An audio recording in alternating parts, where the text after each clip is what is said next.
Call the May meeting of the Ann Arbor Energy Commission to order at about 5 minutes after 6. Welcome, everyone, on a beautiful May evening. Would you call the roll, please? Of course. Councilmember Eaton. Here. Councilmember Hayner. Here. Commissioner Lenski. Here. Commissioner Mursky. Here. Chair Appleyard. Here? Commissioner Schreiberg. Here. Commissioner Colvin Garcia. Here. Commissioner Zucker. Here. Do we have a quorum? Thank you. Do I hear a motion for approval of the agenda? Second. Any discussion, anything that anyone would like to add? Hearing none, all in favor of approval? Aye. Aye. Aye. Opposed? Approval of the minutes of the last meeting. Hear a motion for that? Move to approve. I move to approve the minutes. Second. Any additions or corrections to the minutes of the last meeting? Seeing none, I'll ask for a vote to approve the minutes. All in favor? Aye. Aye. Opposed? Moving on, We have another commissioner. public input. We have some public. Any input? Seeing no movement to the podium, I'll close public input. Move on to the energy report. Yeah, so we had two major things currently that we're working on. One is interconnect paperwork for 13 buildings, municipal buildings that we have. We looked for high energy users as well as kind of iconic spots, areas like parks that are highly visible, kind of part of the community. And we were able to get the interconnect paperwork completed for that, basically grandfathering us in for net metering. Wonderful. Yeah, So, good. Yep. And so we have about 6 months from this point to get the actual solar installed, but I'm excited to see things moving on that side. That's wonderful. Other thing that we have that's we continue to work on, the fire station number 6. So currently we're looking at the logistics of fire station number 6, making sure that everything looks good from a safety perspective. We continue to have a patronicity, online kind of patronicity for those who are interested in donating money for fire station number 6's solar panels. I do have the URL this time. It is Students for Clean Energy Firehouse Solar Project. So anyone at home who would, or in the audience, would like to donate? That's a Can you say .com, that right? again? Yes, Students for Clean Energy Firehouse Solar Project. .com. .com, yes. And it is a patronicity site as well. Yeah. So that's pretty exciting. We also had a lot of volunteers step up and offer to help with the installation. So we very much appreciate that. And if anyone else wants to get in touch with us, interested in volunteering or helping in any other way, please reach out to me, jmacdonald@a2gov.org. So those are the major news notes I have. Wonderful. Any other energy news? It is of note that it came out today that the greenhouse gas emissions in the atmosphere reached 415 for the first time in recorded history, which we continue to move up at a pace that we shouldn't be. Commissioner Hooker. Just an opportunity for the Ann Arbor Energy Commission, general public, just reach out to me. On May 22nd up at Delta Solar, we have several opportunities to visit the Delta Solar farm. We have, I think, approximately 40 members of our state legislature coming out, so I have senators and representatives coming out to understand how solar works and hopefully start shaping some of their mindset going forward. They're trying to figure out how CMS is gonna build 5 gigawatts of solar over the next couple of years, but that'll be an interesting opportunity to show off our current operation, which is pretty good. About 1 gigawatt at a time. So yeah, May 22nd, just contact me if you're interested in seeing the site. Okay. Definitely want to. Where is that? Is that the site outside Lansing? It's just north of Delta Assembly Plant, which is a GM large manufacturing plant, southwest side of Lansing. Oh, okay. It's a 24 megawatt AC, about 4,000 homes worth of solar. It's the second largest in Michigan. Mhm. It's tracking, right? What's that? It's tracking, right? Single axis track. Cool. Other energy news? Okay. Moving right along, we're honored here to have someone from DTE to give us a presentation on their energy efficiency program. Welcome. Thank you. All right, thanks for having me. My name is Sunita Babne. I work for DTE Energy, and I work for the Residential Energy Waste Reduction Program. Under the Residential Energy Waste Reduction Program, there's 11 programs. I'm mainly responsible for the DTE Insight program. That's what I'm here to talk to you more about today, give you more details. I know my colleague Jason Koopser was here before, and he talked in details about the different programs we have, and I'm here today to give you more details about the DTE Insight and the penetration rate that another residents has participated in the different programs we have. Okay. I'll be using my phone, so, and, see, let's do it here.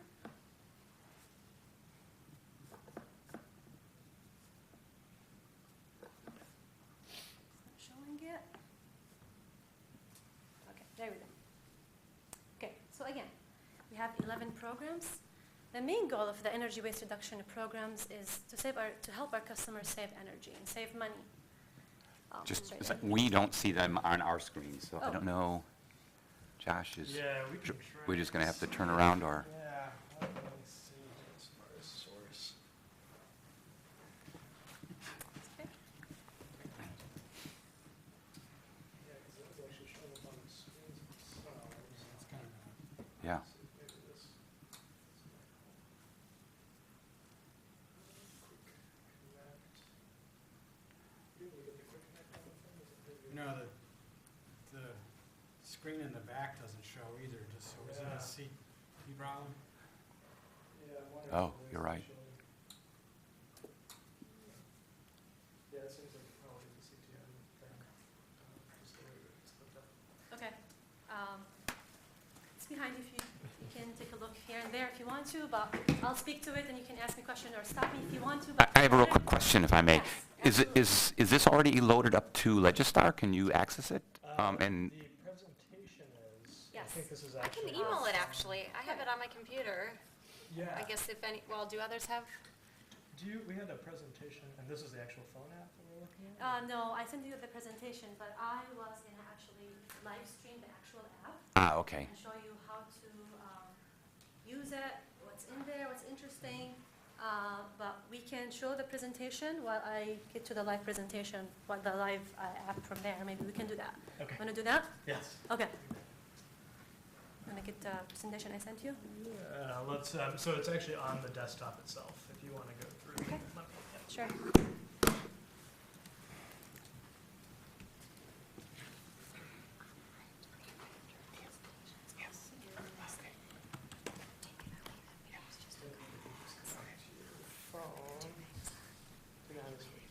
Yes, it should be fine, yeah, we'll do that. Oh, I thought Okay, Okay. we'll do that then. Yeah. There we go. Okay, can you see it now? Do we get rid of? Yes? Okay, I see a nod there. So again, Oh, good. the goal of the energy waste reduction programs, we want to help our customers save energy and save money. And we do that by helping increasing their awareness that we exist, that we have programs that can help you save In energy. general, And we want them to participate in our products and services. I like it. The DT Insight program that I manage is a behavioral program. That's how it's different from the other programs we have. We have two behavioral programs in the portfolio. HER program, which is Home Energy Report, and DT Insight program, which is an app. The Home Energy Report is an actual letter a formal letter that we send to our customers that let them know how they're doing compared to their neighbors or similar homes. The DT Insight program, on the other hand, is a mobile application.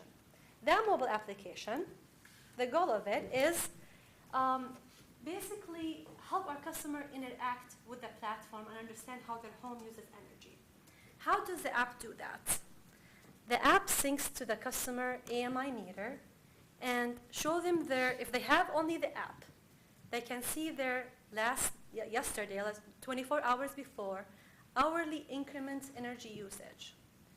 If they add the energy bridge, which is a piece of hardware I have with me to show you how it looks like.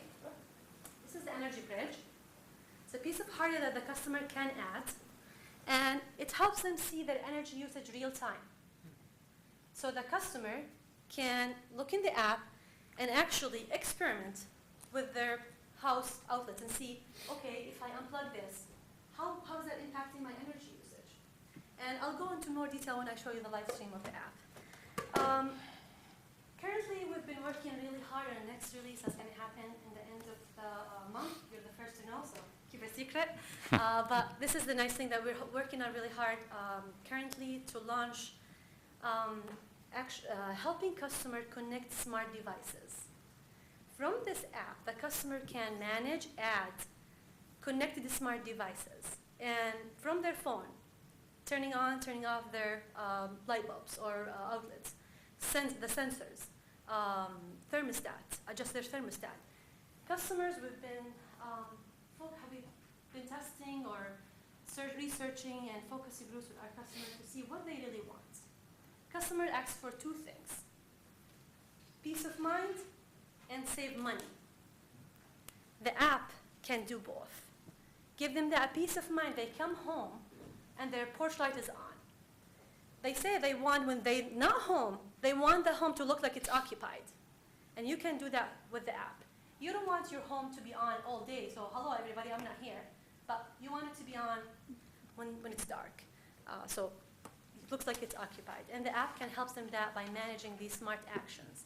So the connected devices with the smart actions helps them put rules around it, and these rules let for example, thermostat around when it's cold, I want my temperature, my home to be that much. So it controls all these actions you put around it. I'll show you in a minute how the app looks like. If you wanna probably look around, and I will do that.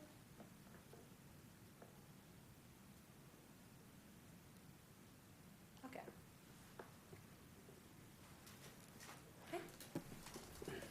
Let's see if that's gonna do it.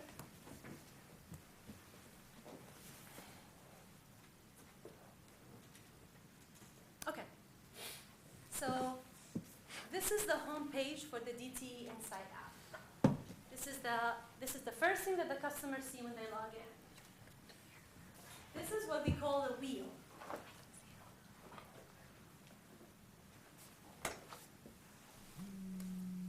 As you can see, this is the account for something we call a smart home, DTE. DTE built a demo center called a smart home. It looks and feels like a home, but it's a smart home. Everything is connected. I ask Alexa, turn the lights on, Alexa, turn them on, and this is the account for that.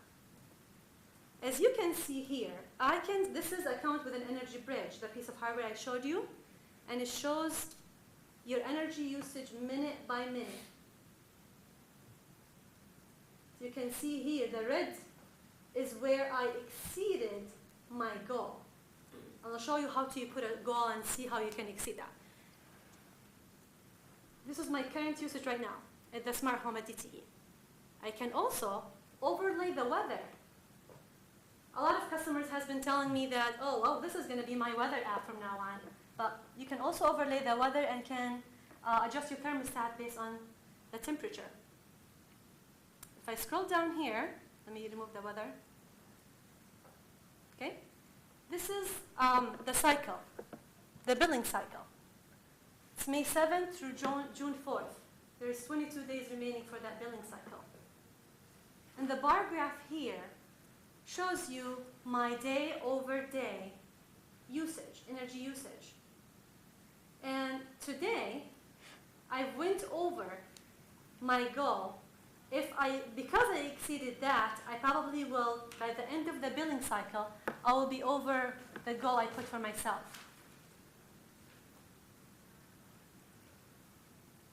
When I scroll down here, you can see my estimated bill.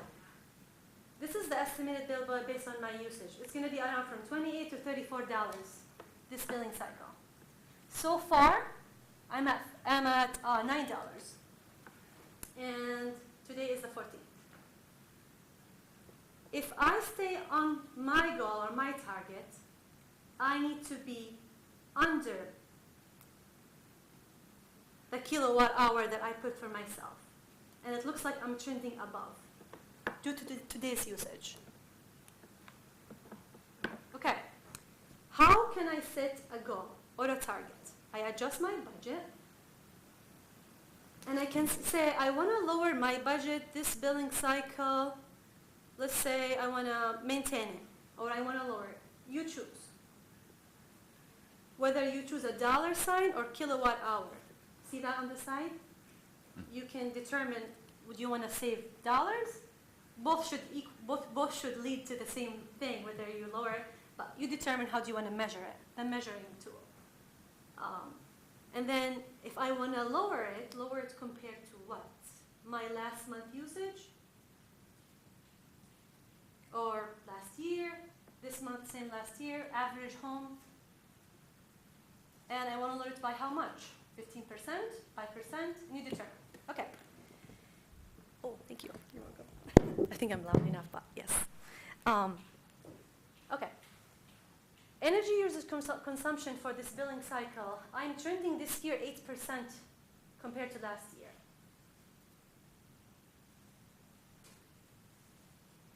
Okay, at the bottom, because I have the energy bridge, it can disaggregate between the different appliances I have. It's smart enough to know, for example, the refrigerator, for example, my living room television, and always on. Always on is a big thing. Does anybody know what's always on?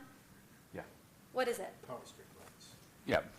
Vampire, the things that are, plugged in, but Yep. it's not used. So those are really a good thing to know. Yep. You can, the best thing, I do that in the middle of the night when nobody's awake. I was like watching my always on. How much always on are you using? And if you unplug these, it makes a big difference. And this app can help to determine that. Does the Energy Bridge, does that come with the app? How do you get the energy? Good question. The app is free. You can get it from the App Store. The Energy Bridge is a piece of hardware that is a monthly service fee with that, which is 99 cents currently.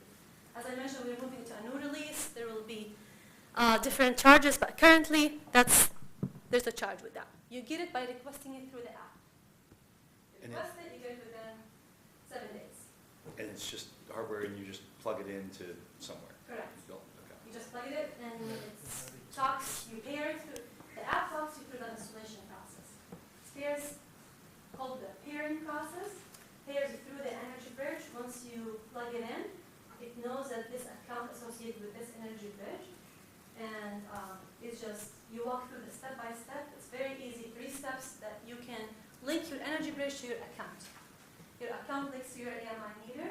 Your AMI meter sends that data to you, and you can see it on a 3-second interval. Sorry, another question. I know an earlier version, if you had solar, you couldn't use the Insight app. Is that still true? I don't know the answer to that, but I'll probably look and find some answer to answer your question.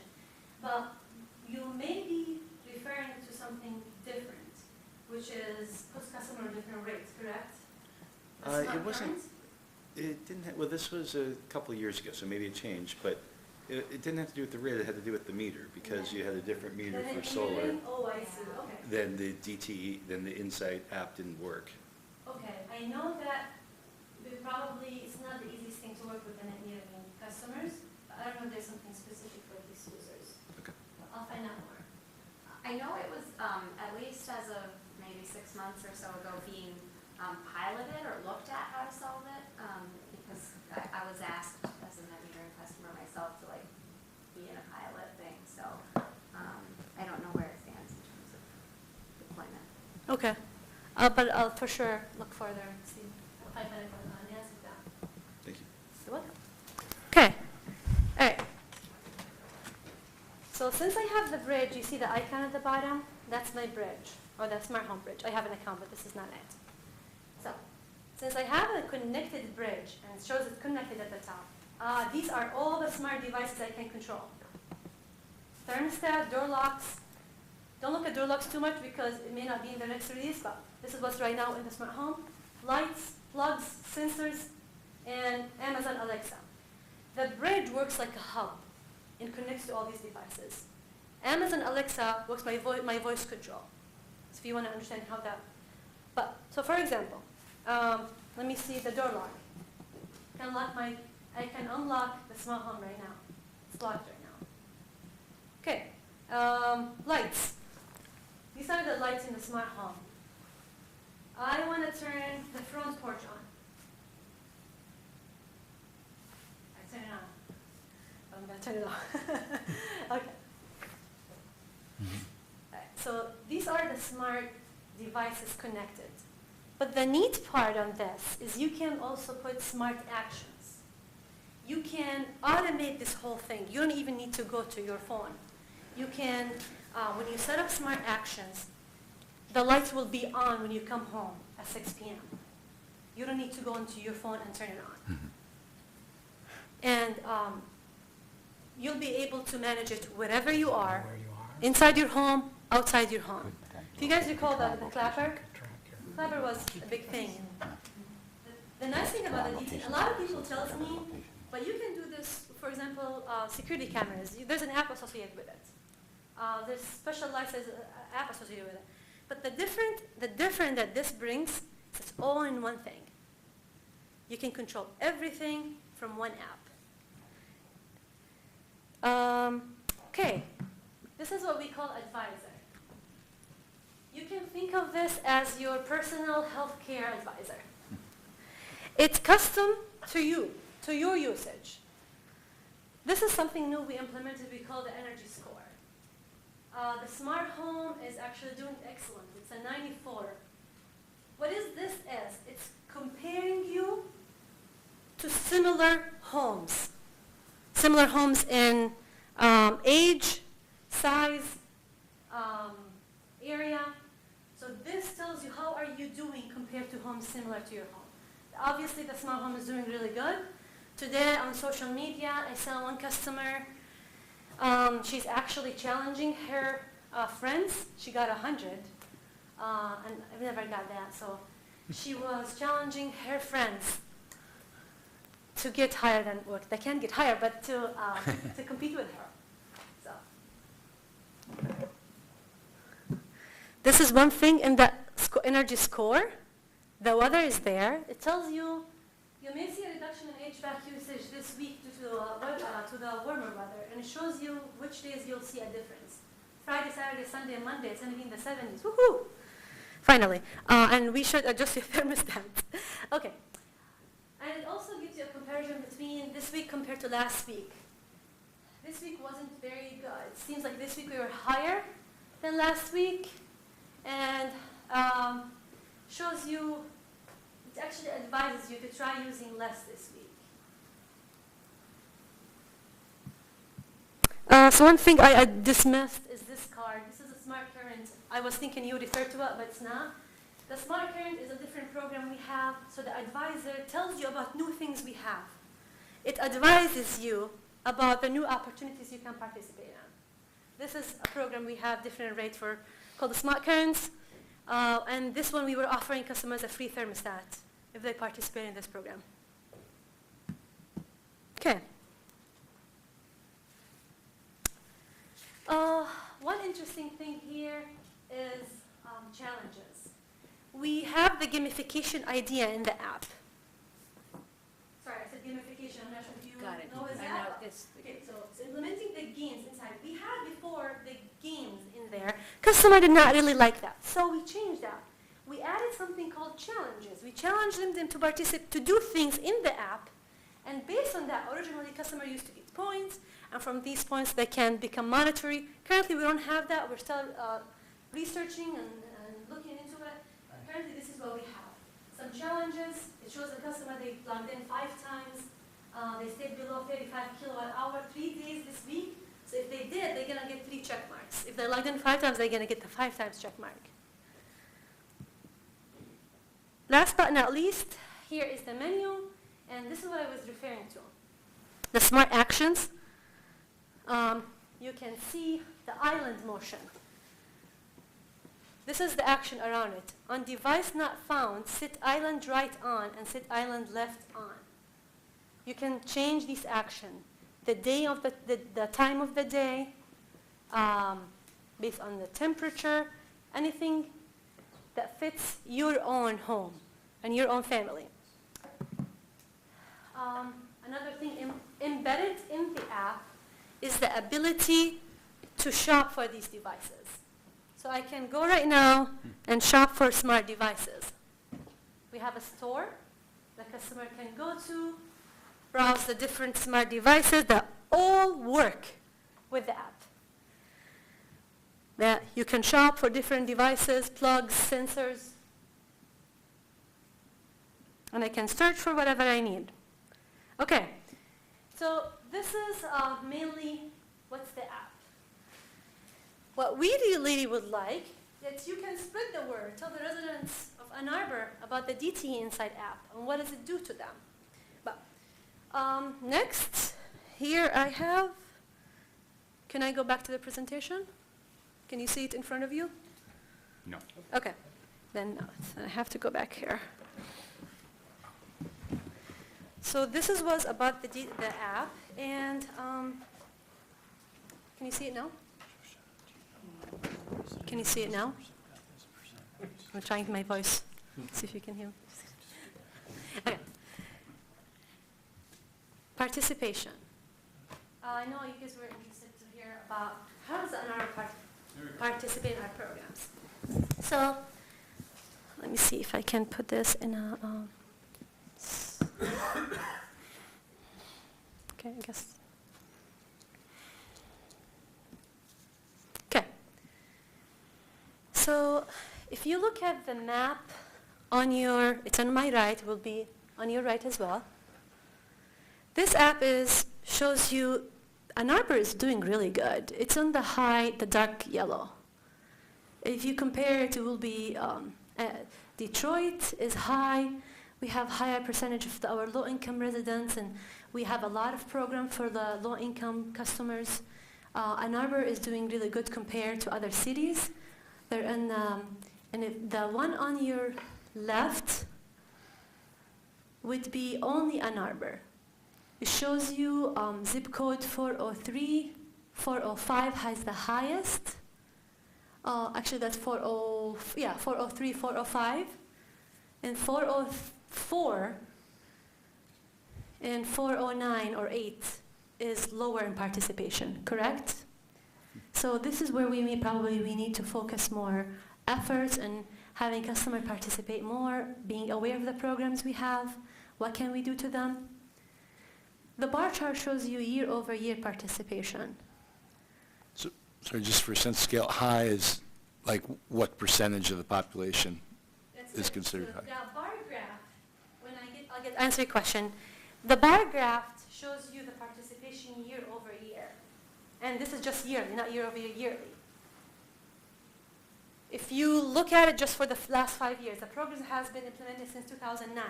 I only looked for the past 5 years because it really would not be accurate if I look before that, because move in, move out, all these, what comes with that. So far it's around 16-17% participation. We have a little bit over 120,000 active customers in Ann Arbor. And you have around 17,000 customers participated so far, since 2014. And I was very conservative. 17% and I was very conservative because if you think about it, we have 120,000 customers active today. That wasn't the case last year. So active customers as of today, these are customers who participated. So we have people who moved out that participate in our programs, but it will not show here. Also, would not show here schools.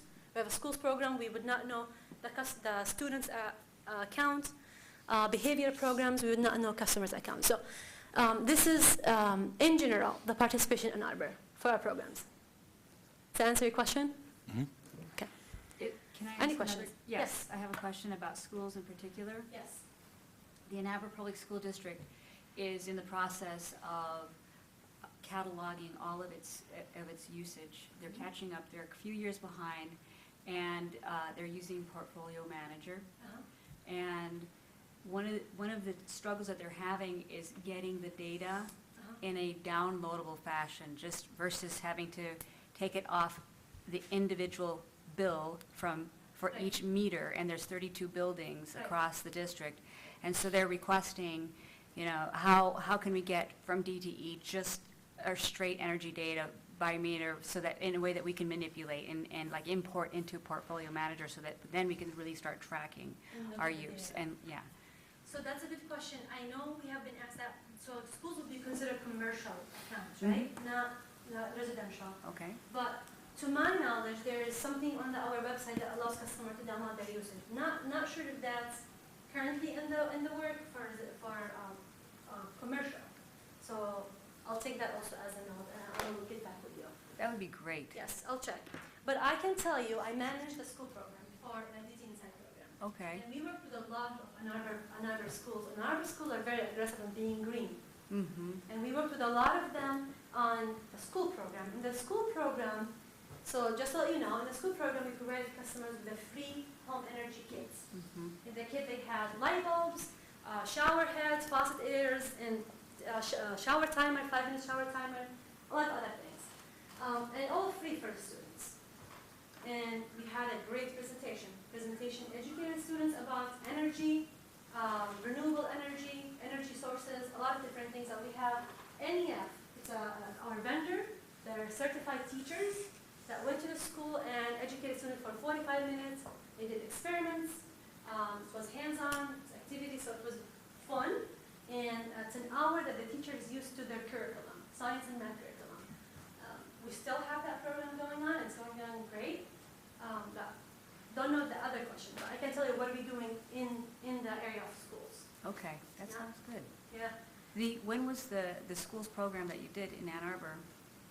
When did you do the NEF program in Ann Arbor? It's ongoing. It's every year program. It's a yearly program. And we do around, not just in Ann Arbor, but in general, Mm-hmm. we do around 300 schools every year. Okay. Some of the schools we go back to every year because they love it. And we serve students in ages 4th, 5th, and 6th, elementary, and NEF works with which Urban works with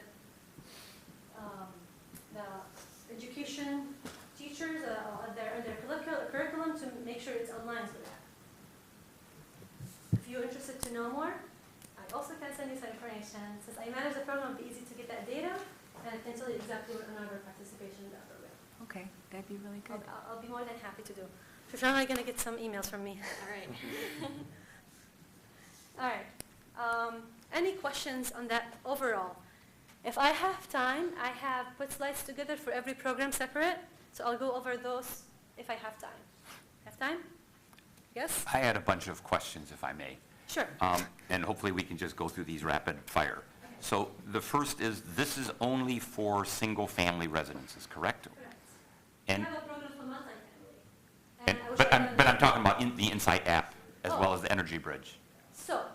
So the Insight app can work for apartments, buildings, Uh-huh. if you can see your meter. Right, if you have or an AMI, individual meter. 25 If you are within 25 feet from your AMI meter, it will work. Mhm.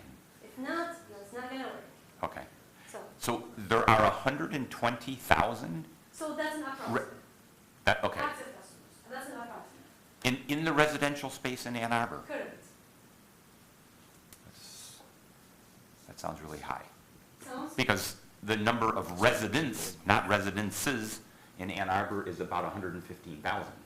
So I'm- maybe. So this must be including surrounding townships and things like that, So or the county even. Okay. Because 120,000 that could be. customers would be Zip codes. 2 or 3 per resident. 24,000 single-family homes in the city. Well, Yeah. If it's by zip, as you said, 48103 would include Scioto Township. Okay, right, and, that's true. you know, Okay. Yes, we looked at by zip, Yeah. since Okay. the by city was not really an accurate Right. look. So if I can just, hopefully that's a these can good- go it's a faster. good point. The 99-cent fee, I subscribe to the app, but I haven't paid attention. That was not originally for fee? The fee for service was introduced in the last year or so, It or? was introduced in 2016, I believe. Okay, I wasn't okay. managing the program, but it's around that time. Right. That's Um, for the app or for the For the device? Energy Bridge. Okay, the bridge, okay. So the app is free? Correct. Okay, okay. The advisor element of the... Advisor of- card, yes. Yes, where you can go in and do comparisons. Can you go in and load in things like, for example, we have geothermal in our home. We have a plug-in electric in our home. So we're not going to be the same as another home next door in the exact same neighborhood, getting the same weather, with the same number of square footage that doesn't have geothermal, it doesn't have a plug-in electric. Can you actually go in and say, No. these are the features of my home? Because otherwise, the comparison is just assuming Correct. every home, which maybe applies to 80%, but these 20% that are somewhat unique, you won't catch those features. Currently, we don't do that. no. Okay, But, for example, HDR program, the same thing. Mhm. We have customers calling us to let us know about these things, and we load this information into their profile. right, Currently, we don't have that. no. okay, okay. I'm curious, are you monitoring the use of the app over time? And I can speak to my own use. So, my use was very high at the beginning, and then it dropped off rather dramatically. When you say monitoring, use the app, energy usage of the app, or using the app as a frequency? Using the app as a frequency, going in, looking at my information, changing my goals, things like that. I'm wondering if there's a very high usage rate and then it drops off really precipitously to almost zero, if you actually monitor that. So, since we launched the V3 program, V3 app in 2017, because we had a different version before, yes, we've been looking at the customer participation. And actually, we've done a lot of research on that. Uh-huh. We found that customers who log in 5 times or more, they tend to save energy more than the customers who log in less than 5 times. Mhm. We also see where they 5 log in times over, over just a period- absolute, a calendar year. in a calendar year? Correct. Okay, Over a calendar year, and that's why we reset that every year to look at that usage. okay, But the research at that time showed that. Now, when we move to customer connecting smart devices, 5 times will be probably very minimal. Mhm. Because now you have customers going in every day. right. So we need to look at different now. So that's the research that has been done so far. Okay, so that's a good segue to Yes. my other questions. Yes. In terms of the smart home features of it, does the app actually act as a smart home hub, or does it build on or Alexa or Google Home Hub or whatever? The Energy Bridge is your hub. The Energy Bridge is the hub. Yes. So if Ah, you don't have the Energy Bridge, you cannot connect to smart devices. Okay, but you don't need then an Alexa or a Google or whatever. As long as you have the bridge, you have these features. Alexa will be your voice control. Right, okay, Yeah. Yep. So you need Alexa for your voice control. right. But Yeah. otherwise, you could do everything Through the app. via your Correct. Yes. device, whatever it is. I guess the only other things, when I first started using the app and looking at it, I saw that there were some other companies that have similar devices. In fact, there was one that I even talked to, I think it was Sense. the people I think they were in the Netherlands or something like that, Okay. that had a similar app. Okay. Are you familiar with some of the other apps in the marketplace, and are you, Yes. yep, Yes, I am familiar with other apps similar to Sense and something called Automated Home, I believe. mhm, Yes, again, the difference, this will connect to all yours, this one would not. Right. DTE was the first company. Other difference, the DTE has the data, they have access to that data, these companies don't. mhm. And they have to have different things to implement or to add, so Right. they can be able to access that. And the last question is, with this shopping feature that you have, other than covering your administrative overhead, is DTE earning a margin No. on that? Good, okay. So there really is an advantage out Yeah, of so- convenience to go in and use that feature then? Yeah, currently we work with a third party that manages. Okay, thank you, that's all. You're welcome. Does the Energy Bridge require smart items like the light bulbs and everything in order to, Yes. okay, It has to be smart devices, correct. So you can Okay. add them to the app. okay. So the bridge in order for you to really get the full functionality of the Energy Bridge, you have to have everything smart that it's reporting on. So that's if you want to. Otherwise, the Energy Bridge will show you your real-time energy usage. That's what it would do if you don't have any smart devices. But if you have smart devices, then you add a value prop to the Energy Bridge. Because otherwise, it will only show you your real-time energy usage. And you can't control them, it really. It'll just tell you what they're using. If you at have the moment. bridge or if you don't have the bridge. If you have the bridge Yes. and you do not have smart devices, all you can do is monitor. Correct. But if you have the devices, then you can control. Correct. Okay, got it. You got it, All right. yes. Yep. If you don't have the bridge, what do you get in terms of usage? It's Okay. not real time, but what is Yeah, it? good question. So if you don't have the Energy Bridge, you'll see your previous day hourly increments usage. So it's 24 hours behind, Correct. essentially. So you can use that data, slice it the way you want. Yeah. And say, okay, this is home, this is my estimated bill. And the bill, let me clarify, the dollars in the app is only for your energy usage. Everything you have with DTE is not gonna show here. Like if you are an HPP customer, if you have other services with DTE, the cost would not show here. This is just for your energy usage, and that's what it is for. What is it for? That's the purpose of it. That's what the app would do. It's still going to give you advisors, still going to give you, so the advisor cards, tips and projects, which I didn't show you. I probably should show you that. It's interesting. What's interesting in the app also that I didn't show you, something called tips and projects. We give customer tips and actually projects, step by step, how to complete these projects. They can select this product as to do, and if it's completed, they can select completed, they can keep track of it, and shows you in details how can you complete that project, and how much when will you break even, how much will it cost you, and when will it actually start saving. So What kinds of projects? let me show you, actually.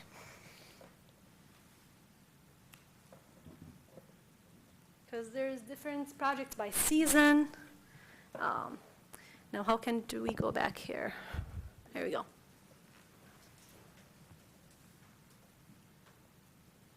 Does this interface with Ecobee or Nest thermostats? Not yet. Not yet. Yes. But that's on the list, hopefully?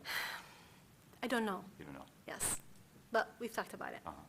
Because I think Nest and the Home Hub, the Google Home Hub, can interface with each other, and Alexa and Ecobee do. So if you can interface with them, presumably you could add the feature relatively easily, I Sure. would think. Yeah, And I think that would be really important it and would a be nice neat. feature. It's a lot of work associated with that. Yeah. But yes.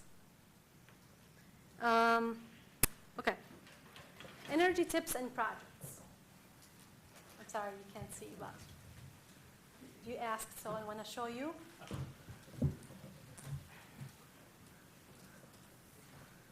Okay, so this is my account now. So keep it a secret. An estimated energy savings per year is around $1,350 based on the project I'm going to do. To-do list I have, so let me go first over this. So this is the available tips and projects by season. Spring, summer, fall, winter, any season, all tips and projects. So let me go, for example, spring project. Exterior door tune-up. I marked that to do. I'm going to click on it. It shows you the saving per year, the cost, when are you going to break even.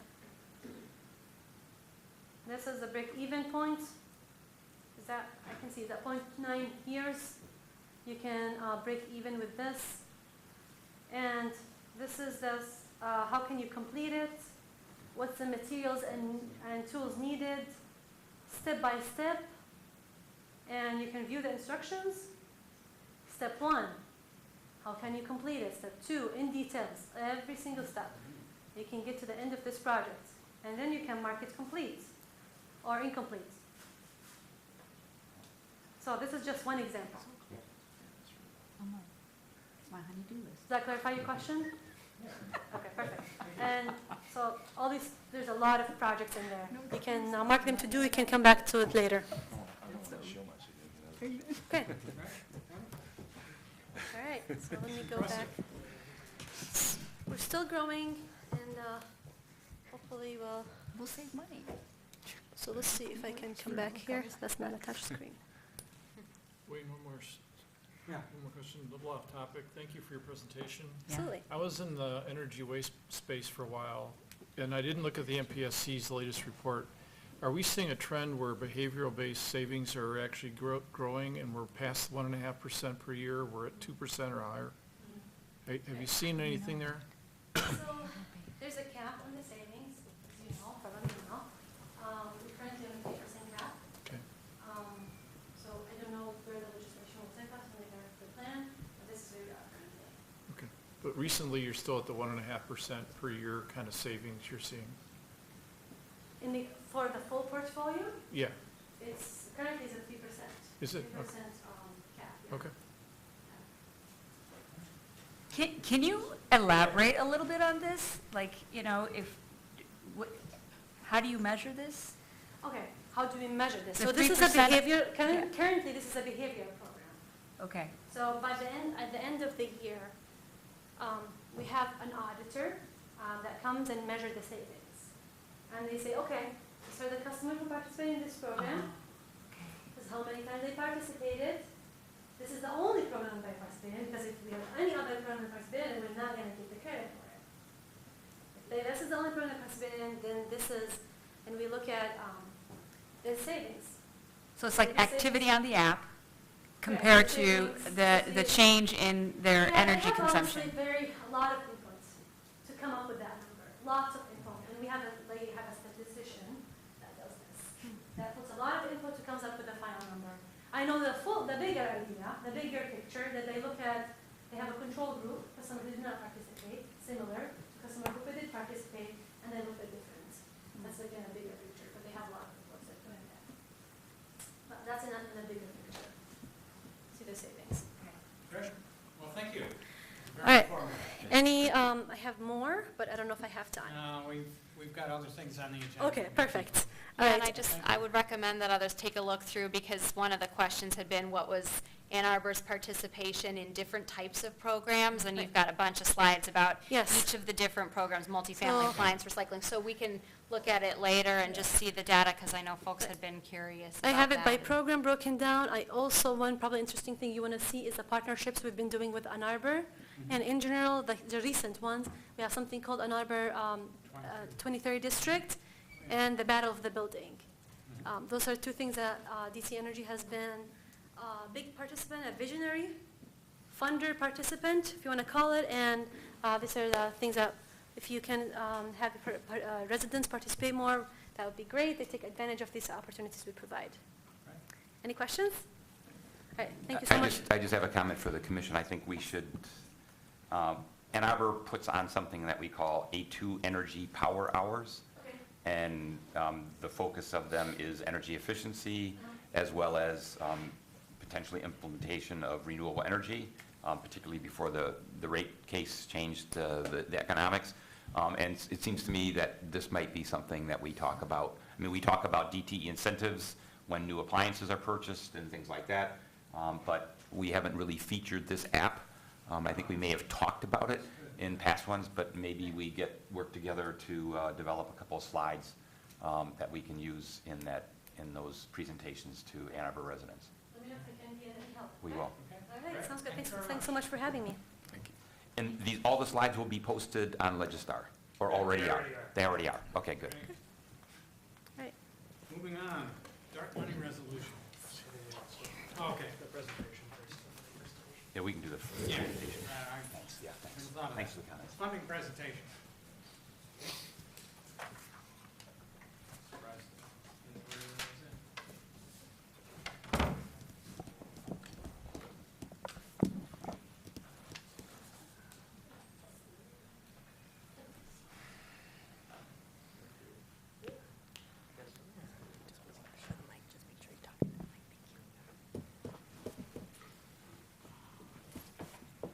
Are we ready, Yes, Mr. Chair? thank you for coming. Well, thank you. Some of you, and I apologize in advance, may have seen some of these slides in other forms and other presentations. I will tell you that the technological challenges that we faced with the Environmental Commission with the form has been straight, and these slides will absolutely knock your socks off. And while my name is on here, Dr. Stoltz will join me at the appropriate time to walk you through the exceptional program that she has prepared in the FY20 budget. So without further ado, let's get started. Next year's budget, expenditures are at $430 million. There's about an 8 to 9% increase in the general fund, up to about $111 million. I think that's the fund we tend to focus most on the budget. Next week, on Monday, Council will adopt, hopefully, will adopt the FY20 budget and the FY21 financial plan, and these numbers are part of it. So you can see which amounts go to which funds.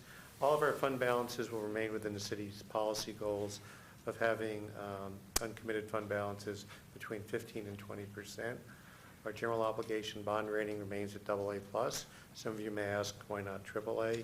And there are some covenants that have to be met to get to a AAA rating that don't really affect our ability to get the best rates out there. By the way, my name is Howard Lazarus, I'm City Administrator. I should have said that up front. And in the end, the typical residential taxpayer impacts are about $11 between utility costs and property fees on a monthly basis. When you look at the priorities that council and the community have expressed, they fall into these general categories. Climate action sustainability shows one of the largest, not the largest percentage increase at 358%, second only to the city's new expenditures and investment in community mental health. You can see that we're fortunate this year to have some additional funding, and we're able to increase the amount that's allocated to each area of interest, each area of priority, as the council has communicated them. There's also just under $4.3 million of new funding in next year's budget. Comes from a variety of sources, including the county millage rebate, some additional funds that were in the city's risk fund, and then also a allocation of $140,000 from the street millage fund to a specific project. And you can see how they're applied in the table. A couple things to acknowledge. One is that the numbers you see there are consistent with the resolutions council passed for expenditure of the county millage rebate. That rebate comes back to us at about $2.2 million, or 24% of the millage, because we have our own police department. And the council adopted the policy of allocating 40%, or $880,000 to affordable housing, $880,000 to climate action, and $440,000 to pedestrian safety. The other items you see up there are funded as a result of a citizen survey that was done during the budgeting process, starting in January, and the results were received in March. So we're able to meet those allocations as well. Some areas are probably a little overfunded based on those two criteria. One is in pedestrian safety projects, where there is an additional $140,000 in there for the Fuller Crosswalk, as well as some additional lighting and other projects. And then on the additional police funding, there's some additional funding in there as well to include the hiring of 2 police cadets as a way to both help diversify our recruiting efforts by reaching out to young men, young women who would not have considered policing as a career choice, but also to help them relieve some of the administrative burden for the police officers, the uniformed police officers. And in effect, it's a multiplier to allow us to get more police actually doing police things. There's been an emphasis on performance measures, and while we've included some performance measures in the budget, they've been presented in black and white tables. They're a little boring to look at, and they help us assess internally if we are providing value for the money expended. We are going to start sharing those externally with the end of year, fourth quarter FY19 results. So it'll probably be this summer. Those results tend to lag the completion of a financial quarter by about a month. But we're also looking at developing some external or outward-looking metrics that are in storyboard format They'll be updated, what I would call automagically, where the data will flow and they'll automatically update the numbers that you see. And we'll put those out there. It's a way to answer the question the public has. How do we know you guys are doing a good job? How do we know we're getting value for the money? These may be the things that the public is looking for. We may need to adjust them, but it is a huge step forward to put that information out before the public so they can look at us and say, yeah, you're doing what we want you to do, or these are the other things we'd like you to look at. There's been a striving with Mr. Mirsky's help to get towards SMART goals, SMART objectives that are also, I'm trying to remember what SMART stands for. I have a brain freeze. Specific, measurable, attainable, relevant, and time-bound. So we're working on that. A lot of what we look at on the measures, there is no benchmark for. So sometimes the best way to evaluate if we're doing well is to survey the customers and see if we're getting that 90% approval for the service we provide. So rather than continue to try and validate this out of the public view, we want to put it out there. We want to be transparent. We want to get the feedback to see if we are measuring the right things and if the tax dollars we're entrusted with are going to the right places. This will be I'm going to turn this over to Dr. Stoltz in a minute, but there's a series of slides coming up that will show how the monies allocated towards climate action are going to be used. And the one thing that's really interesting as you look at this chart is that many of them come through the Sustainability Innovation Office and then are applied to other ongoing programs. Sustainability is a way of doing business. Much of what we're doing is providing the catalyst to get over the hump so these programs can be internalized and then become part of our operations. So hopefully the numbers on those first stacked row of blue boxes add up to $880,000. And I'm going to let Dr. Stoltz walk you through the specifics of each allocation of funds. Thanks, Howard. So I'm going to walk through this in a second, but I also want to say last night we gave a presentation to City Council that has a little bit more granularity too. We just wanted to be consistent, and we got these slides done weeks ago. So feel free, I can point you to that, and I'll have Josh circulate that post the meeting so you guys can take a look at it. So the first thing I wanted to point to in that graphic, I'm going to go down the line of the blue boxes, is our Net Zero Energy Affordable Housing Initiative. And here, what each of these slides talks about, this is in a work plan that we also have in draft format and gave out last night, so you can see that shortly. That talks, each of these different projects and everything in the work plan gives what the scope is. What is this different project that we're talking about, right? Because that means something to you. That may not mean the same thing that it means to me. What is the actual vision of success for that individual initiative? Who is leading the charge? Who are partner entities that we need to be working with? What's the timeline associated with those? What are the metrics that we're tracking? And then we broke down each of these actions into short-term, medium-term, and long-term benchmarks, and that's what we are committing to tracking progress on. So what I want to say before I jump into the nuances, and I know you're probably reading, is that for the work plan that we have and the things that we're proposing, we expect some of these will be wildly successful. And we expect some of them will fall flat. And those that fall flat, that's okay, which is why we're going to be tracking success and reporting on it so we can jettison it when it doesn't work and bring on something new. So everything that we presented in this larger work plan, which I know you don't have in front of you, but you will shortly, is living. It's iterative, right? So I just want to put that forward.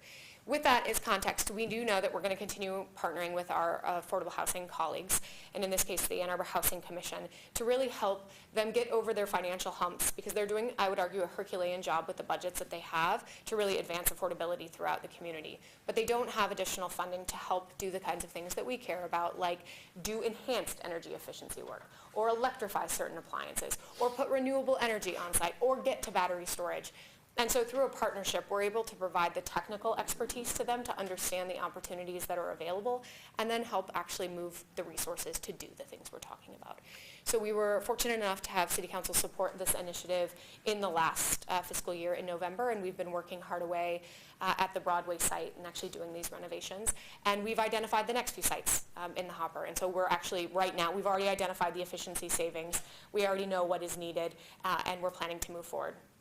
The goals here are eventually that every affordable housing site is net zero energy or energy positive, right, generating. But for the timeline that we're looking at, we're aiming for 5 by the year 2025. Yeah. process question. Do you want questions at the end or as you go through?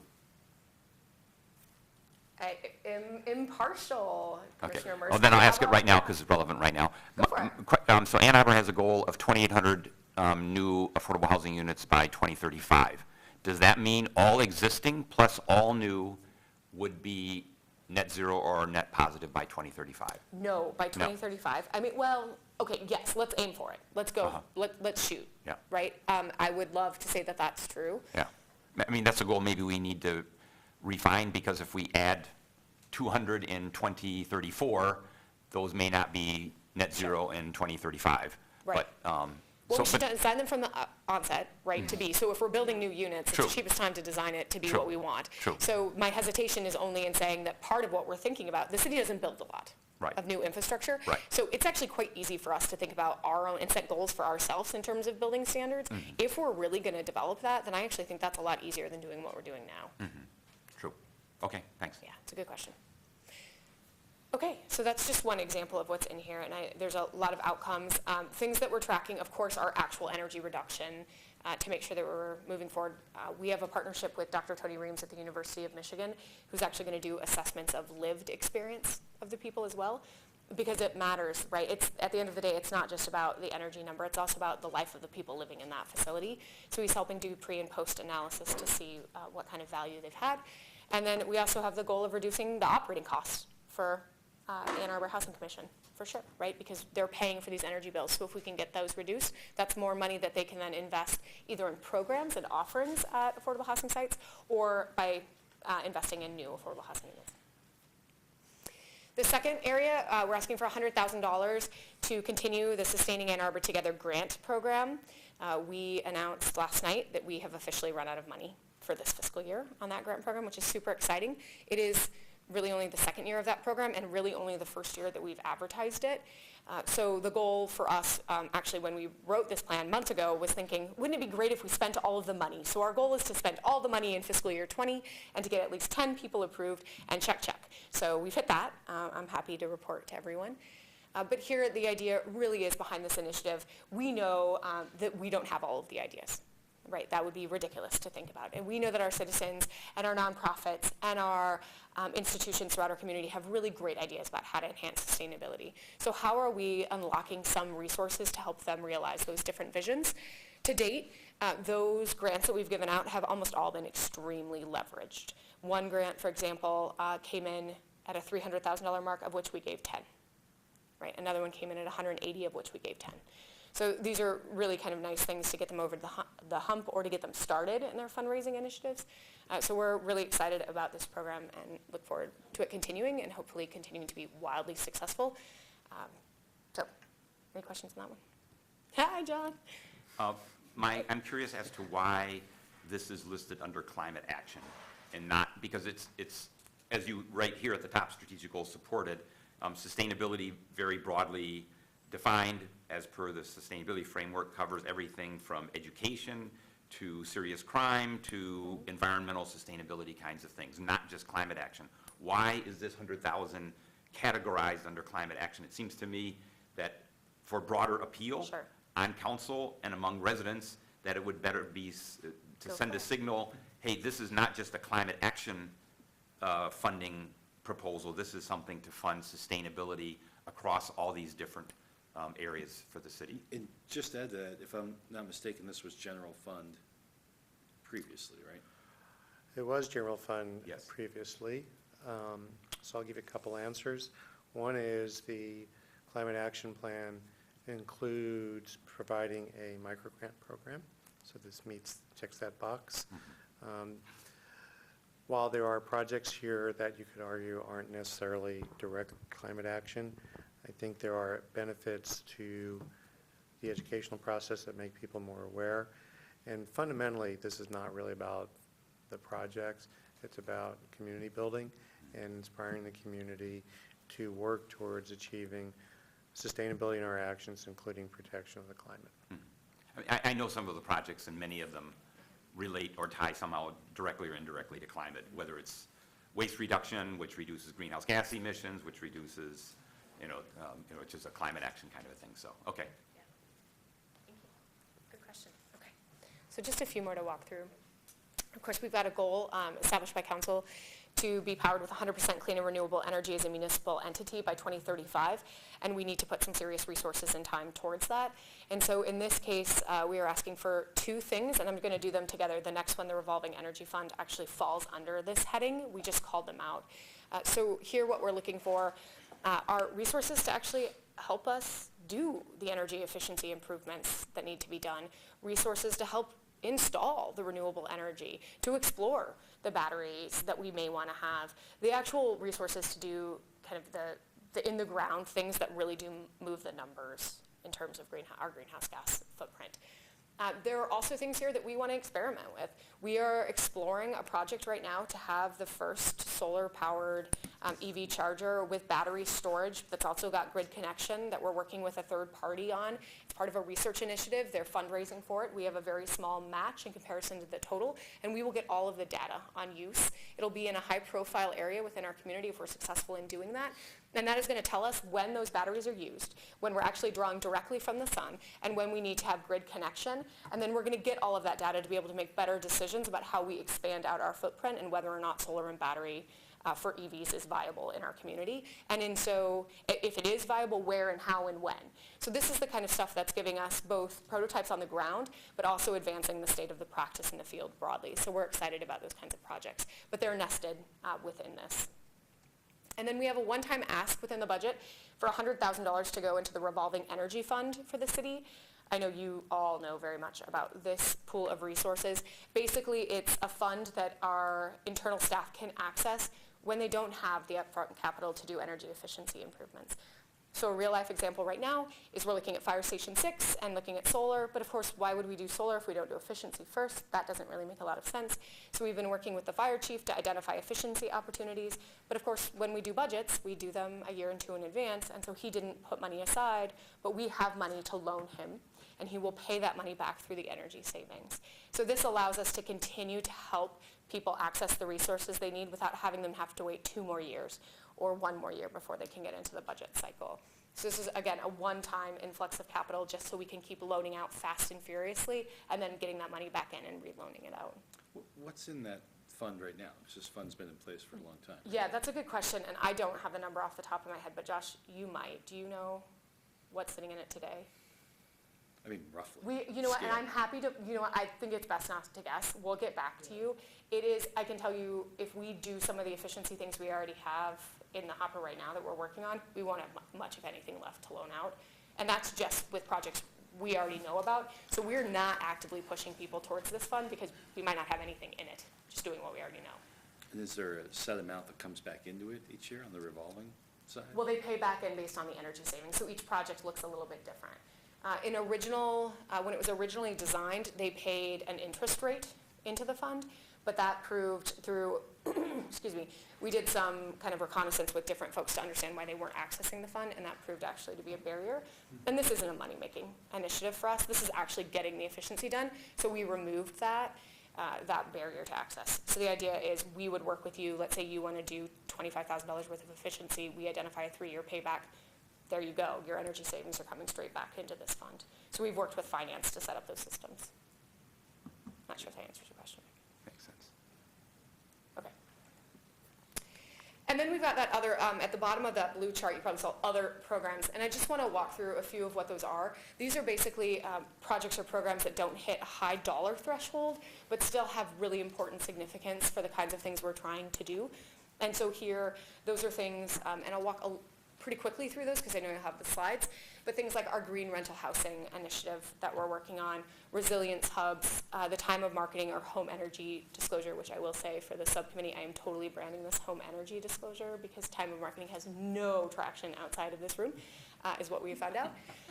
A green building challenge, an aging in place efficiently program, weatherization expansion. We really want to have more people within the region be able to access those services. So we're working with the county to increase the poverty level, effectively, at which people can access those resources. And then based on all of the great feedback you've given us over the years, we want to launch a solar and efficiency in the community initiative, which effectively we can call a concierge, but I think we're going to figure out how to brand that a little bit better outside. So similarly, for each of these, we walk through what we're looking for. In most of them, the presentation from last night will give you more detail about exactly the budgetary asks, but I wanted you to know that these programs existed. The same level of thought is there. For some of them, actually for every single one that we're presenting on, minus the Green Business Challenge, we've spent the last 10 months of our existence working really hard and thinking about what they look like, doing the background research, working with you. Many of you have given a lot of your time and energy to these programs, and we cannot thank you enough for that. We will need it going forward to actually see them operationalized and realized in practice. But these things are coming not from the minds of someone twiddling their thumbs, but really the origin of all of this is first the council objectives that have been set in terms of policy greenhouse gas reductions, 25% by 2025, or the 90% target by 2050. It's also grounded in the science. We know 25% is not enough. It's not fast enough. And so we actually designed our work plan to hit at least a 35% reduction target if we're successful. But again, I want to point that some of these things won't be. And so we will jettison them and we will pull other things in. So we commit to coming back to you and giving you updates on how things are progressing. And then, of course, we listened. We listened to what our public was saying and what you were saying and what the Environmental Commission was saying and what we heard were council priorities. And we tried to craft something that felt resonant for the people of Ann Arbor. We stole profusely from peers around the nation because we don't have time to reinvent the wheel. And we plan to export whatever works here and continue to share that. So the slides are online and you're welcome to take a look at them. They are not easy to read. So again, we will point you to our work plan and the presentation from last night. But these are just, I already went through these topics. These are the other things that are in the budget ask. And so I will close out by turning it back to Howard. Excuse me, Yeah. where online did you say we can find this? Oh, it should be on Legistar. It's not. It's not on Legistar. Should be. Okay. Thank you for pointing that out. We will fix that right now at our seats. Thank you.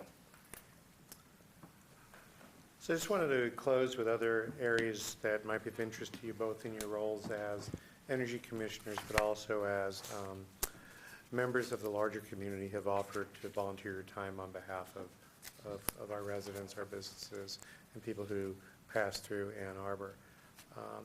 We are close to completing the solid waste resource management plan. I know many people have been waiting for it for a long time, and it has been set as a precursor for other actions that will be taken. But I do believe the time was well spent to come up with a forward-looking plan that will address our needs well into the future and also put them on a sustainable financial base. In the next year's budget, we have funded a resource recovery manager position that we will start the recruitment on as well. It's a much-needed position, and we're looking forward to advertising nationally for that. And then one of the other things that will come after the solid waste resource management plan is presented is council's deliberation on whether or not we'll participate in a regional solid waste management authority, which is being formed right now. On the clean and renewable side, I think Dr. Stoltz talked about our green fleets conversion. We're going to continue to turn our fleet into the most efficient vehicle we can find to get rid of vehicles that we can't justify anymore. And I'm really pleased that we have purchased our first hybrid police cruiser and other electric vehicles, as well as putting in the supporting infrastructure.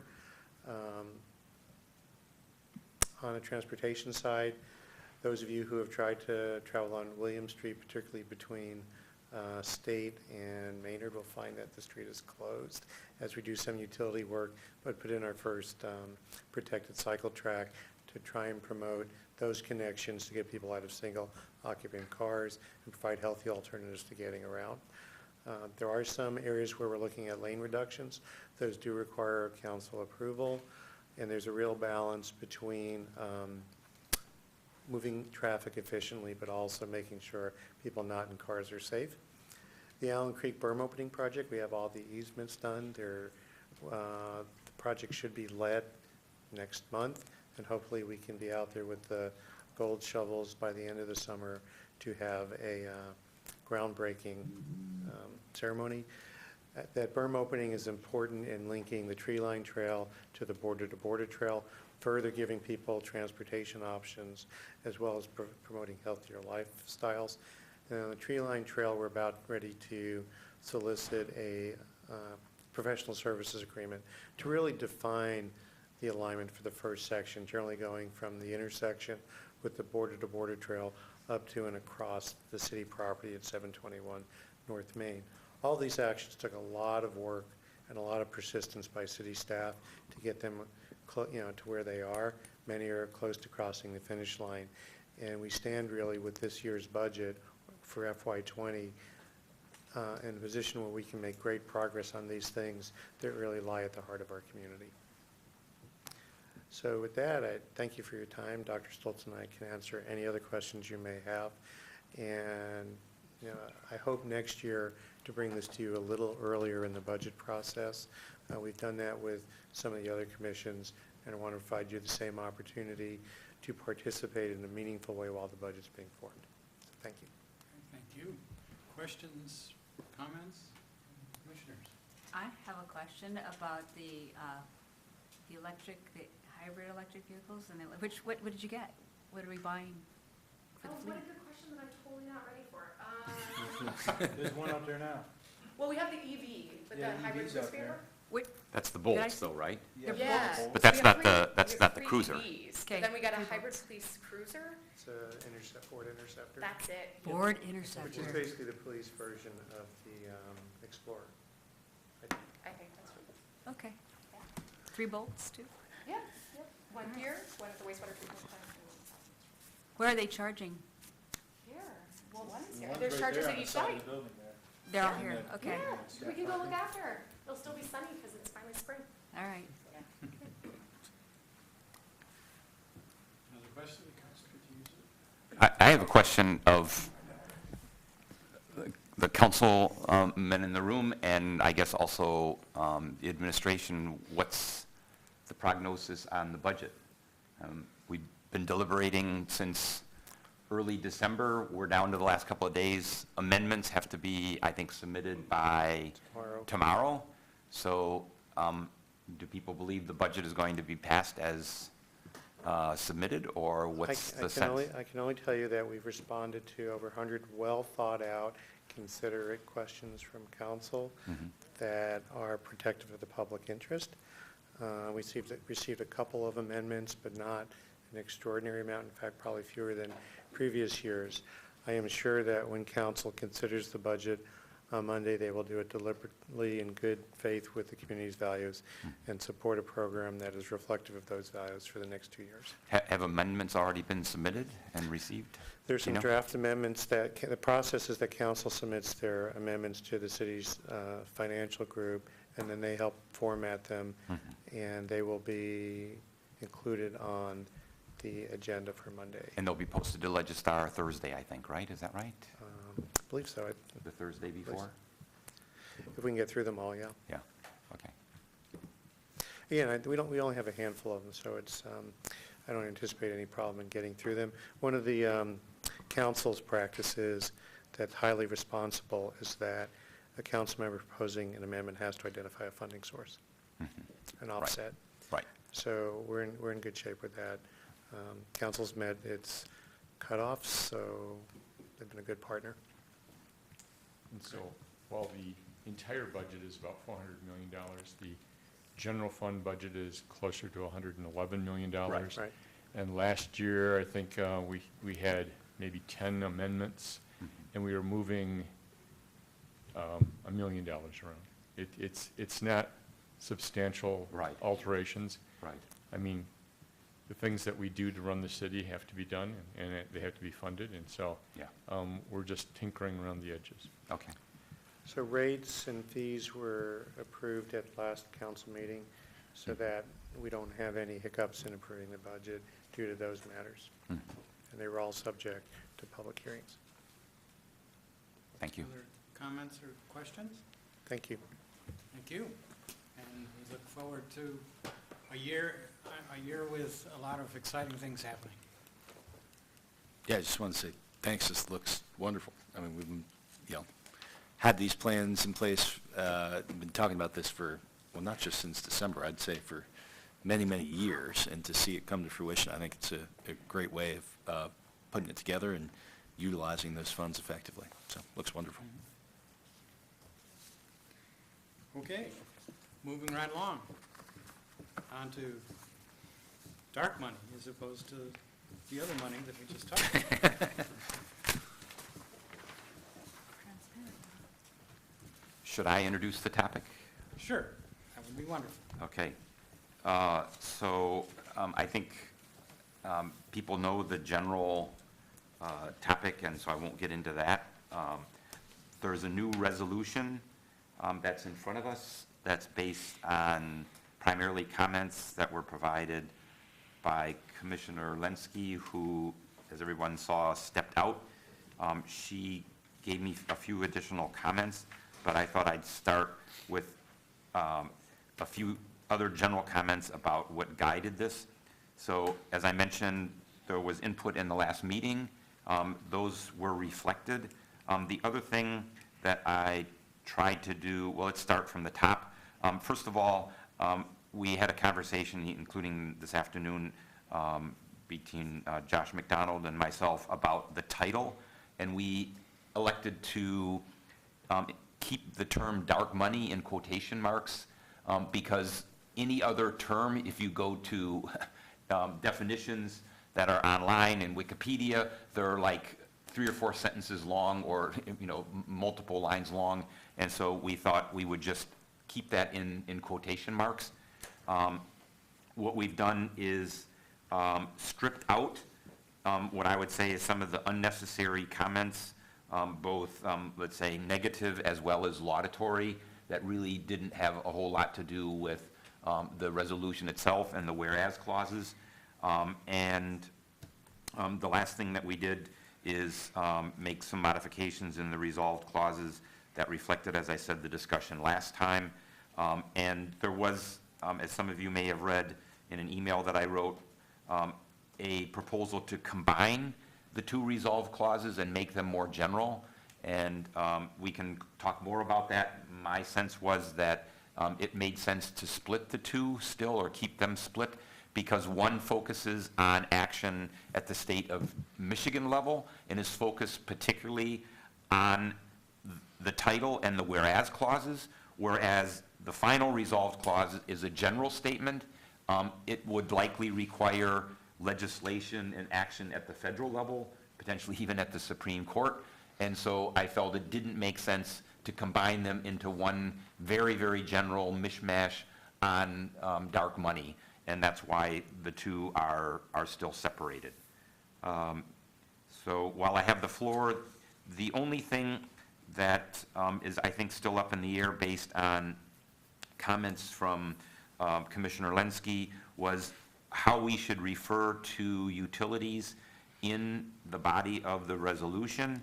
So at the very beginning, we talk about investor-owned regulated utilities and say they're IOUs.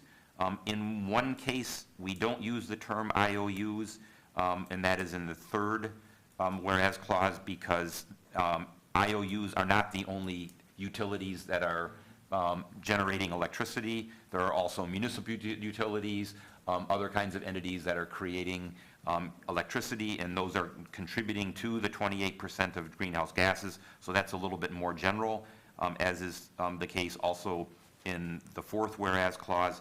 But the resolved goes back to, really, at least in the first resolved clause, IOUs. And so the question that she posed is, should we say regulated utilities? Should we just say IOUs? Get rid of the term monopoly, or whatever the rest of the commission feels.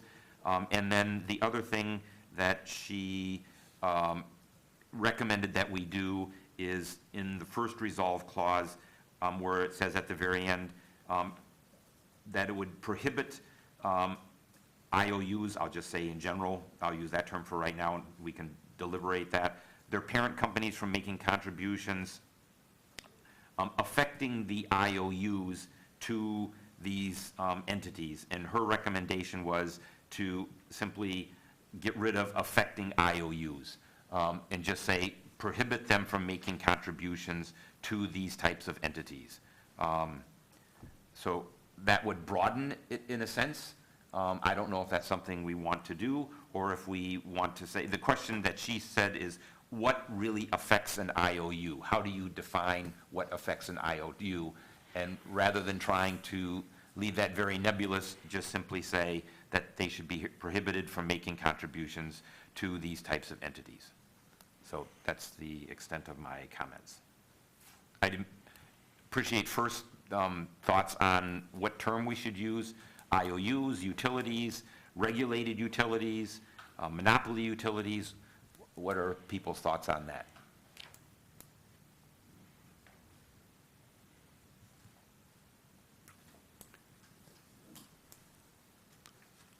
I personally kind of like regulated utilities, which is pretty much all of them, but, but I think Shoshana's point that it's, you know, why the distinction between who owns them is a good one. So the principles kind of follow regardless. Would you get rid of then the acronym IOUs and just say right from the very beginning in the first whereas clause, contributions by regulated utilities, and use then regulated utilities throughout except in those two whereas clauses in the middle? Is that your proposal, Mike? Yes. Yes. What do other people think about that? I'm not a legal, Regulated by whom? Are we talking MPSC, or are we talking about state laws, or? which we're saying which operate in Michigan, so all regulated utilities are regulated by the MPSC, right? Not municipal utilities. Yeah, but this is not directed at municipal utilities.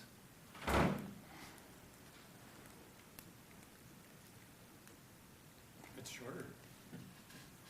No.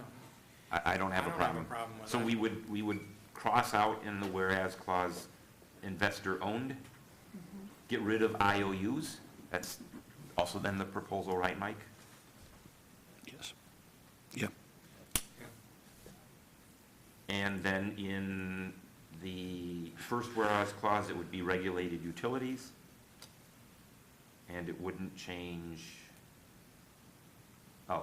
in the second whereas clause, it would also say regulated utilities instead of IOUs.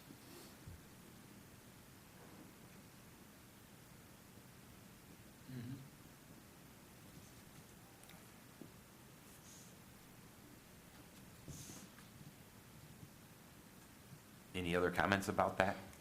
Well, and did you get Pardon me? in the resolved, that first resolved? The first resolve would change to, instead of monopoly IOUs, it would just be regulated utilities. And that was what actually Shoshana had recommended. So in terms of that language, I think we're in agreement. What do people think about striking affecting the IOUs and just simply say making contributions to 501c4s and 527 entities? Yeah. I think that's better. Because then it doesn't leave it open to interpretation what affects them and to what degree. Exactly. I think that's If an they're- important point, Yeah. actually. If they're making contributions, it's probably for something affecting them, but there's no way to clarify that. So Chair Appleyard, our I- procedural expert, I'm trying to remember, I think that we had this with a motion, and then it was tabled. correct. So, at this point, we can bring it to a vote, I believe. So do Unless we there, need- unless there's any more, I mean, it's basically, at this point, open for discussion. So if there's not any other discussion from, yes. Number one, I won't be supporting this for a variety of reasons. It's okay. I've stated in the past that the last resolve statement is probably the one that's most relevant, in the sense that if you want to talk about dark money, there's all kinds of dark money, and where it all flows and how it works in our political system, none of us really like, I don't believe. So I do support that. One thing I'm still puzzled with is the third whereas, really has nothing to do with the rest of this. We're talking about dark money contributions, and then all of a sudden we have this greenhouse gas piece.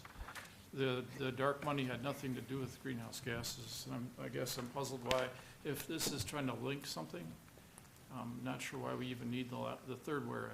So this was proposed by Shoshana in a document that she gave me at the last meeting, and what this does is I think it provides context as to why the Energy Commission is even considering this. Okay, I'm not aware of that being the issue, but I didn't think it was relevant. But that's my primary point here, is it didn't seem to tie together. Others' thoughts? I think it's acceptable the way it is. Do we have a quorum still? We do 2, have 4, quorum. 6 still? Okay. Yes. So in one of the earlier discussions, I Yep. suggested that this be passed on to the city attorney's office for them to opine on. Did we do that? No, because we didn't really, well, to be honest with you, at that time, the wording was that this was going to go to city council, which would have required that it go to the city attorney before it went to council. And now this is just going to the policy agenda committee, which was a recommendation. And to be honest, I'd forgotten to do that, or I didn't make a note of it. Not So sure. it has not gone to the city attorney. So when it gets to the policy committee, we'll probably ask them to do it. But Right. is there pending litigation, pending legislation that this, At present, not that I'm aware of. okay. I think this was, the idea of this was that Ann Arbor would potentially take the lead on this, and that this would then be distributed to other entities, as we've done, for example, with some of the other legislation related to property taxes on solar. So that, those resolutions were provided to Traverse City, to Detroit, to Ypsilanti, and the thought was we would do the same thing here and build support for this type of action. But there's not, to my that I'm aware of, any pending legislation. Right. Thank you. Any other comments? Okay, I'll call for a vote. Do we need, is the language clear to everyone then? Or do we need to read through it quickly? If it's clear to everyone, that's fine. I just wanted to make sure. It's clear. It's clear? Good. Right. All in favor? Aye. Aye? Opposed? No, Passes 5 to 1. Next on the agenda, committee updates. So we do some committee updates. I do want to mention that we have been advancing the 100% cleaner renewables, even though it's not a subcommittee formally anymore. We've been I've been working a little bit with John Mursky on some of the energy efficiency side of things, as well as Larry Kerber with some of the solar, some of the predictions as far as solar layouts, and Commissioner Hookham, who's been essential for us moving forward Fire Station number 6. I just want to say thank you, Chuck, for all of your hard work on that. And outside of that, I guess we can go straight into solar access ordinance. So we had Craig Tupfer, which many of you know, join the solar access ordinance. Chuck, I know that there's a few things for the next meeting that you wanted to maybe address. yeah, I apologize for not having done more work on this. I'm kind of tied up between, do I do the hydro report first, or do I do the solar access charter first? And they're both progressing, but slowly. Which do you think is more of pressing, Prakash? You're involved in both. Probably let's do the solar access. Okay. So I'll have the charter out. It's written.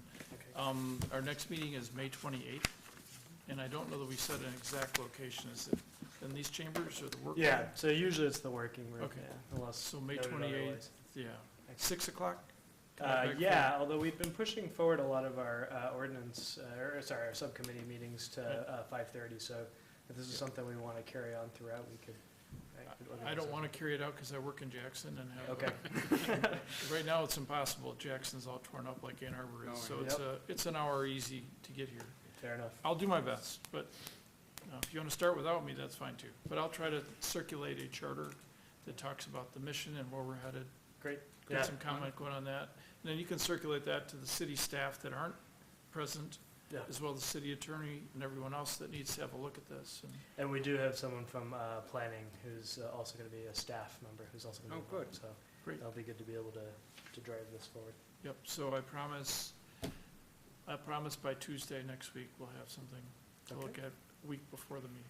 All right, great. Well, we have not only a charter, but a rough Gantt chart that says we want to do X by Y date, and we want to be finished with a draft by such and such a date. I'm fearful that if we don't have something like that, it will just get dragged on and on and on.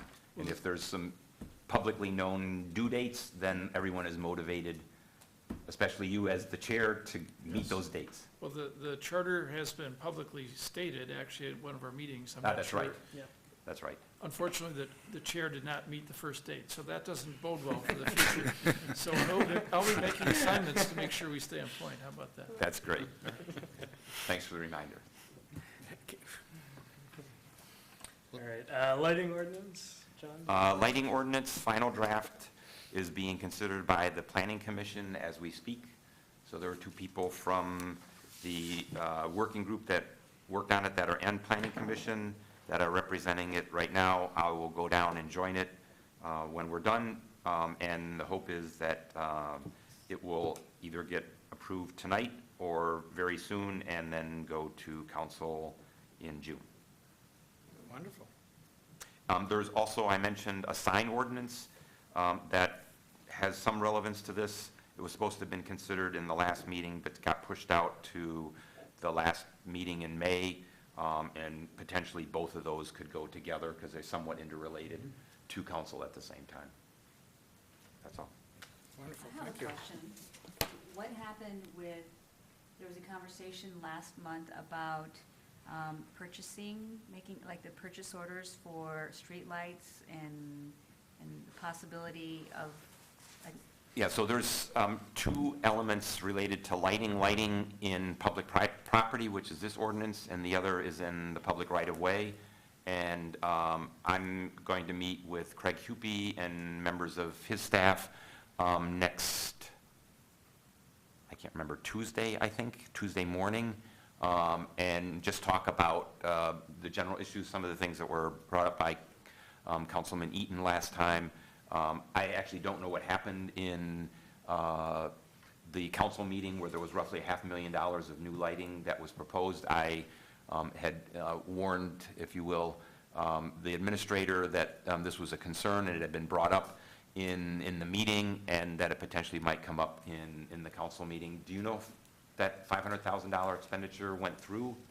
It And- went through before our previous meeting where we discussed that. Oh, it did already, okay. Yeah. Yep, okay. So, and the discussion that the discussion I recall us having here was whether or not we could go back and modify that contract, and I will admit that I did not make that inquiry. Yeah, and I'll make a note of that and talk about that. It may be, go ahead. Because of the way that it was bid through the bid system that they use, they felt that it was untenable to go back and reissue those bids because it came through one of the state programs where we, bid across the state. And one thing I did notice in looking at the drawings of those, the engineering drawings for those the locations and the various products being used was that, and I think that we may have had a conversation at that meeting or the follow-up meeting that the products that they're using do have. They're fully shielded? Is that Well, the they have term? access to the different types of heads. It's like a modular system. Uh-huh. And they thought that they were getting the right thing, but they weren't certain of it. Mhm. And so the idea was that a lot of the cost of that was the infrastructure work around it, the repouring the curbs and the bases and the wiring and all that. And that it would, if we come back and say, look, this is how we got to go with this dark skies thing, that they can go through and switch the heads. Oh, that'd be great. So it was kind of like, we were kind of caught in the middle on that one, unfortunately, but I think we're on the right track for saying, hey, moving forward, this is the only way we want these bid. It's just going to be the way it is. Yep. So I made a note of that. I'll take that up with Mr. Hupy and his staff next week. And another part of this obviously impacts pedestrian crossings, because those are also obviously in the public right of way. And we know, I've already had several conversations with Councilwoman Griswold about those impacts and making sure that her concerns are taken into account. So Yeah, those would that- be the kinds of things that we're going to talk about with Yeah, we're staff. straddling two on that one. One is the dark sky initiatives, and the other is this, making sure that we're speccing a true positive contrast type of lighting. Correct. We have a couple in our neighborhood. Carleen knows there's one up the block. It's like the sun exploded on the intersection of. Yes, It's insanely bright, and as soon as you come out, you're blinded. yes. And then You the know, you lost your night vision. and so- drivers can't see the pedestrians Yeah. because it's so bright. It's intensely bright. Yes. And, I mean, I believe that there's several of us that are pushing on that, the specifications of these.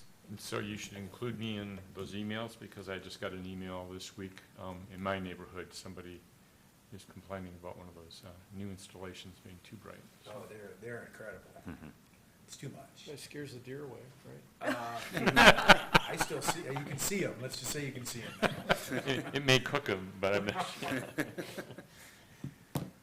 As an aside to that, a couple of us have had some emails from some students from Pioneer High who Yes. want to come and make a presentation about how the city needs to do more with proper lighting of street areas. And I've been feeding them information as to what is going on, because I don't think that they've really Yep. researched it completely. So, but that may happen at our next meeting. And so while that $500,000 contract that we already bid out seems like a lot, our pedestrian and pedestrian lighting improvements in this next budget are ever so much more so. So we have lots of opportunities to do this right in the coming year. Yeah, I think there's, what, $750,000 a year for the next 2 years, that's for pedestrian safety, correct? I'm gonna- That's just not lighting, but, I'm going to admit that I don't remember the number. yeah, yeah. I mean, that's the number that I recall. I think that's new spending. I don't know if that's on top of anything on top of that. I hope somebody's going through and reviewing these things after they go in to see whether or not everything worked and improve for the next go-around as far as things like placement and stuff, which can be very tricky. Right, Kathy. I assume that, send me an email to remind me to ask if somebody does that. Great. Next, Energy Audit Disclosure Ordinance. So we had a chance to look at both the Austin as well as glance over at the Minneapolis ordinances. I think we were deciding on which out of the three, so out of Portland, Austin, and Minneapolis, which ordinance we should use as a template. We did have a chance to reach out to Minneapolis and start a conversation with some questions. I think ultimately the decision was to go with the Portland ordinance because it was closer to what we were trying to achieve. Was it? I thought, my recollection was Minneapolis because it was the newer one. Was it? or The Portland? thing with Minneapolis is that it's tied to a whole bunch of other disclosure requirements. Mhm. So it's a little bit Oh, different. okay, you're right. Yeah. Yep, sorry. I think that was the real reason. Yeah. And so we'll be coming back with the group with some of the correspondences with Minneapolis and some follow-up. And for the EV readiness ordinance, Carleen, did you guys have anything for? I don't attend the last one. You were at the last one. Okay. Wait. Sorry, I didn't mean to I put you was on the like, spot. wait. No, It was Wait, like, did you have anything that we needed? Well, we've made some progress. We have started a very preliminary draft of where we're going to basically add columns into the parking ordinance that exists. We felt that that was the most expedient way to address these. And so we're in the process of putting together definitions and making decisions about percentages on the individual things that are in the parking tables. So that the tables tell you how much parking you need per unit in different zoning issues. And so we're just going to add to that. So we should be able to have something together pretty soon, and I think John and I may sit down for a couple hours and try and put together something a lot farther along than what I had pieced together for the last one, for the next meeting. Outreach to schools, Colleen, do you have any updates from schools? I don't have any update right now for the schools. And then John with the Environmental Commission report. Yeah, I'll keep it brief. There's a lot of information posted to Legistar up from the meeting, so if people are interested, I recommend that they go there.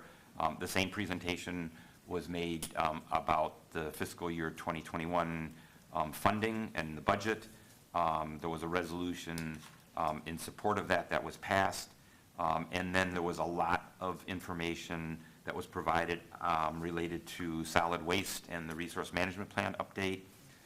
So first of all, and this is posted to Legistar, there's a summary of tonnages from 2013 through 2018 and the resultant diversion rates by sector. So if you're interested in that, you can look at that. It shows that the diversion rate in 2013 was around just a little over 30%, and the last couple of years it's averaged around 29%, so it's basically been flat. There is a, let's see, I'm looking at my numbering here. There's a cost of service analysis that's also included in there that shows the cost of every one of the services, what it costs per ton for handling garbage, recyclables, and compost. There is also a audit of Rumpke's, and Rumpke's the group that processes all of our recyclables, and what the residuals are that have to go to landfill. Those have typically been in the 11 to 12% range. This last audit, they were just under 10%, which is the target that's in RAA's contract. So it looks like with a single data point that at least some progress has been made. There's also a lot of information about the solid waste residential survey that was done. There was a phone survey that was done, so if you want to look at that.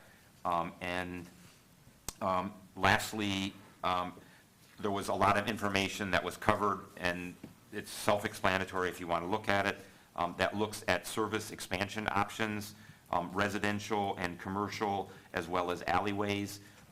There was about 4 proposals for each one of those as to how service could potentially be increased or improved, I'll say. And the last advisory committee meeting reviewed all of those, voted on them or gave feedback, and so those have now been sorted as to the ones that have the broadest support. Those now have to be weighed against the costs. The information that was presented in the Environmental Commission was in greater depth than the one that was presented at the last advisory committee meeting, and it now includes costs per ton and the total absolute cost, because obviously that's important to the overall budget numbers for each one of those. One of the key takeaways is that year-round composting for residential is highly favored. Also, commercial organics on the commercial side is a very high priority. And then with respect to alleyways, there's a strong support among everyone to go to 7-day collection, and there's 2 different alternatives that need to be looked at in greater detail. And then the last thing that I thought might be of interest is RAA has made a formal proposal, written proposal to the city to reactivate the MRF. That was made at the end of April, and it's anticipated that there'll be meetings between RAA and the city to hopefully make a yay or nay decision on that, or to potentially make an iteration on it so that it can be acted on and brought to council. But that's finally now in black and white with a formal presentation to the city. Great. Yes. That's it. So John? Yes. On the year-round compost collection? Yes. Has anybody estimated the additional carbon that would be produced by driving trucks year-round compared to seasonally? I don't think so. There's an estimate made as far as the additional waste diverted, but what let's say, the balance is in terms of what that estimated increase in material diverted from landfill and the associated reduction in greenhouse gases, and how that compares to the extra truck cycling, I don't believe that's been estimated. And that's something I don't think was an assignment, so I can pass that on. That makes a lot of sense.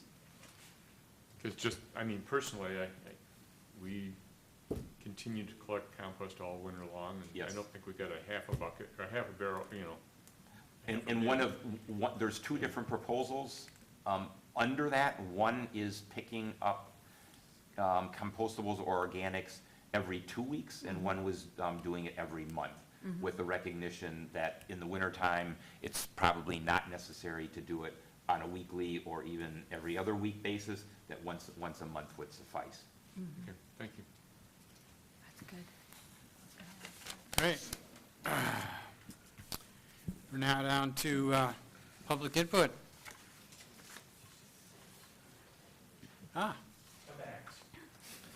Great. Well, Waited all this you time. got 3 minutes. State your name and, But this is, I guess, a rare opportunity to unilaterally represent the entire Ann Arbor public. So, anyway, so just a global observation. The Sustainability Office work plan was I think is fantastic, very creative, varied, flexible, uses partnerships, uses grant money. And it seems like a very wise use of the tax funds, the rebate funds, to me. So, and I also think the 25%, 35% community-wide emissions reduction goal for 2025, is that correct? Is also fantastic. But it seems evident to me that even if the work plan that Dr. Stultz presented is extended for the 5 years, I don't see how we're going to get to 25 to 35% community-wide reductions in greenhouse gas emissions, which includes a vast amount of Scope C emissions from the public like me. So that's my observation. I think this is great, but I'm not sure how we get from here to there. If I may comment briefly. Sure. Come to the next meeting, and we're going to have an update, I think, right, on our greenhouse gas emissions from, the last time we had an update was 2015, and we'll have 2016, 17, and 18. That's the objective. And hopefully at least a rough extrapolation or projection of where we might be in 2025 and beyond. And then we can directly address your question and talk about where are risks and opportunities. So that there's an inventory that's being completed? yes. Is that community-wide, John, or just municipal?